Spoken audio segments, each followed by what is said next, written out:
100 days in Jurassic Park.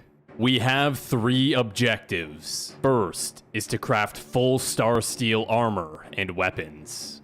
Second, eliminate Anu, the genetically modified human.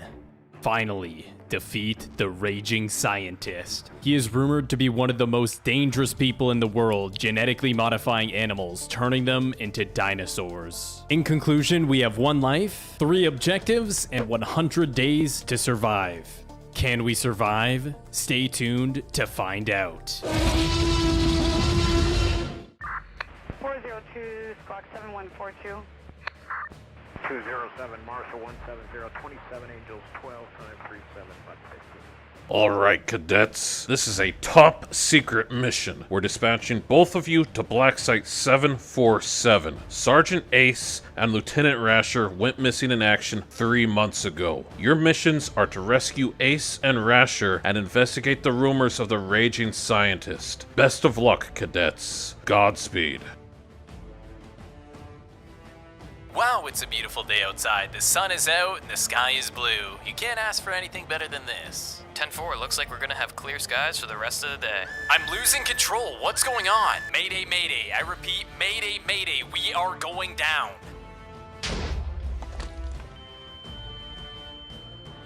Oh, what happened? Dispatch to Forest. Do you read? Over. No feedback from Forest. We're gonna take it from here. In the middle of day 1, we found a forest that got completely mauled by the lava. We started by gathering a bunch of wood to make our tools. After getting our tools, we heard a noise. It seemed like someone was shooting at us from the forest.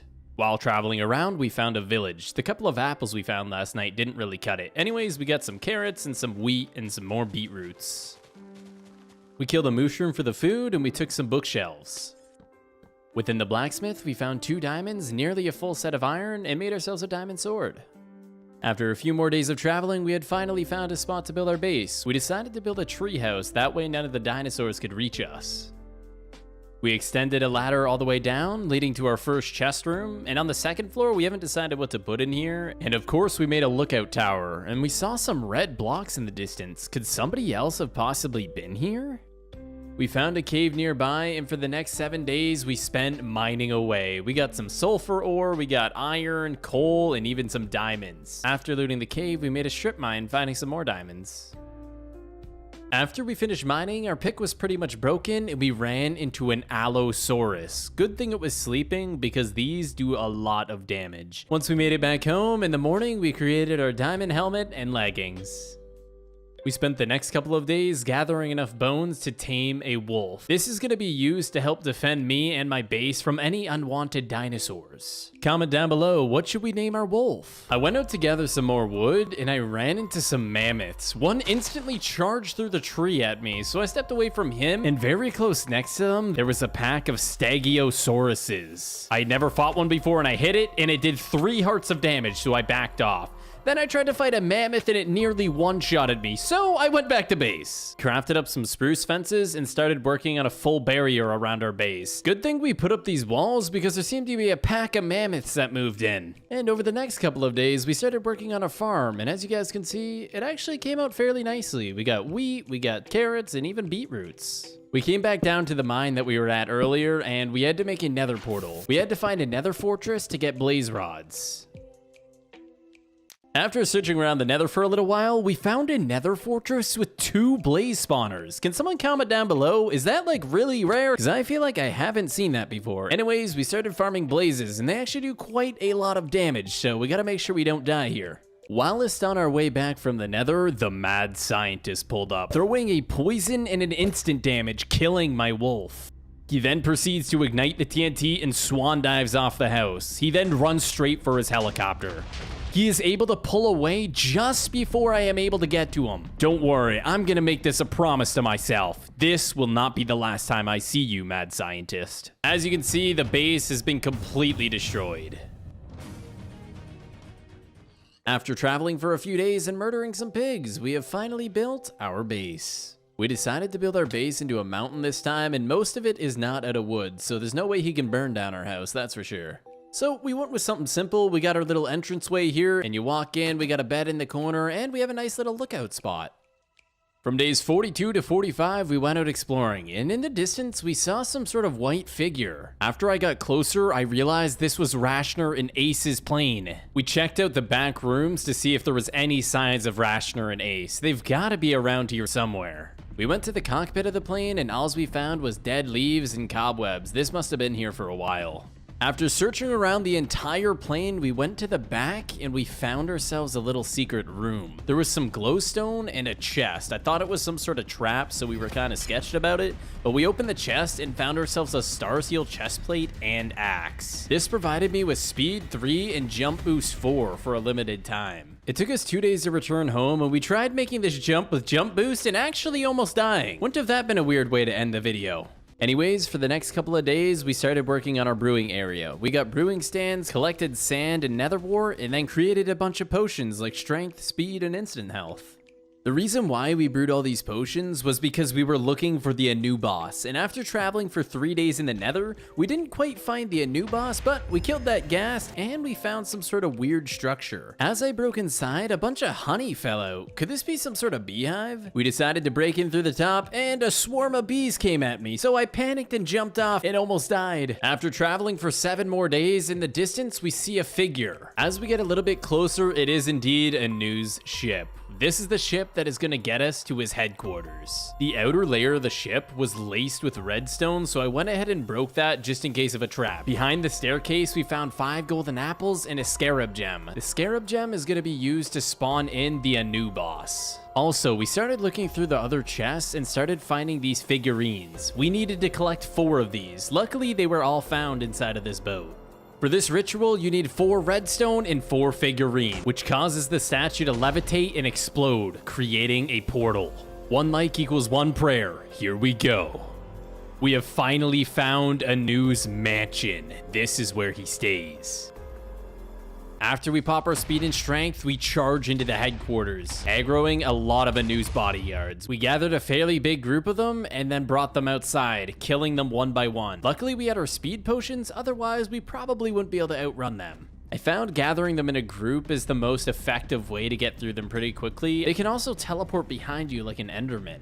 Inside of this chest, we found ourselves some diamond boots, which is actually going to really help us. When we walked in this room, I realized that there was an enchantment table in the center, so we killed these guards, grabbed the lapis, and enchanted. Anyways, it is time to fight the Anu boss. As you can see, the coffin slowly opens, and it is time. We both immediately jump off the platform, and each time he hits me, lightning comes striking down, lighting me on fire. As you can see, he does a lot of damage, which is why I'm popping golden apples. And as we're fighting, he grows wings and flies. He then sends fireballs at me. We then push Anu all the way into the corner, putting him in a very bad position, allowing us to do quite a bit of damage here. Not only can he grow wings, not only can he cast fireballs, but now he spawns in mobs. He spawned in zombie pigments with armor, some blazes, and now he's running away. He ran through the hallway spawning multiple guards on me and boxed himself in full obsidian. Now I had to kill all of these guards. We dragged like all 10 of them to the middle and took them down. We then worked our way into the obsidian box where Anu was hiding. We then blocked ourselves in the same quarters as him, and I don't know if this is the best idea. He has unlimited fireballs, but at the end of the day, we were able to take him down. As Anu's body was on the ground, we right-clicked it, teleporting us to his lair. We also had an ancient key in our inventory, allowing us to unlock this chest. This chest ended up giving us an ancient clock. Not too sure what this is used for, but it's pretty cool. We spent the next few days traveling back to our base, and we found a sign stating, "Hello, survivor. If you're reading this, meet up here," and he provided us coordinates. So we gathered our essential supplies that we think we'd need, and we saw some crazy dinosaur. Yeah, we're not gonna fight that.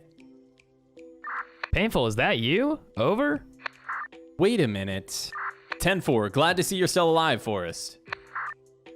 I ended up losing control and crash landed. Did you land safely? No, my engine cut off too. I wonder if there was some sort of energy barrier that cut off our power. I'm not sure, but this plane must be where Rasher and Ace crash landed. I hope they're both still alive. Wait, what is that noise? It's the mad scientist! Follow him, quick!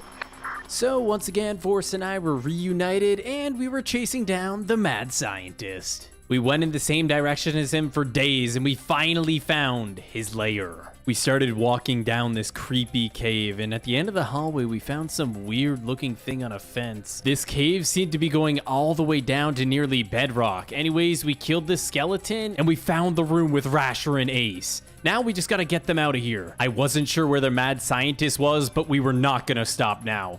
I started by getting Rasher out, and Forrest got Ace out. We sent them out first, and then we went to follow. Watch out, it's a trap! Forrest is right. We're now trapped in this room with no sign of the mad scientist. Forrest and I turned around and somehow the dinosaurs were let out. I think the mad scientist did that somehow. Anyways, these were pretty weak, so we ended up killing those fairly easily. We proceeded to try to escape and we got poisoned. It was the mad scientist. We wasted no time. We immediately jumped onto him, getting a couple hits. I threw a health pot at Forrest to make sure he was full HP. He then threw some instant damage at us. How many freaking potions did this guy have? As the fight continued, I didn't care. I was not gonna stop at anything till this guy was destroyed. Let's not forget, the mad scientist is the one that blew up my house and killed my pet wolf.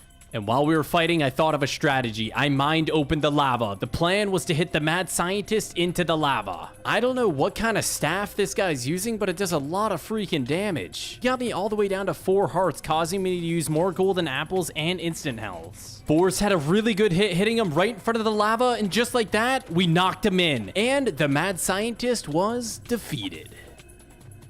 We found these weird looking blocks on the wall, and when we mined them, there was a secret layer behind the wall. This must have been where the mad scientist did all of his studies. As you can see, there's a T-Rex head in the wall, he's got his brewing stations, and there's even computers here. This must have been where he genetically modified them. After checking out the lab, we went back to see if Rasher and Ace were still here, and there they are in one piece. Thankfully, they were able to live. Forrest found another hole in the wall, which led to a massive tunnel. We didn't come this far to not see what's on the other side of this tunnel, so we began our journey. 7 days later, we made it to the other side of this tunnel. I thought this thing was never gonna end. We were also all fairly low on food. Once arriving to the top of the ladder, we made it outside to a dark and rainy day, and we found his helicopter. We all hopped in the helicopter, and with everybody trusting their lives in my hands, we took off. The skies definitely weren't bright and blue like they were before, I'll tell you that.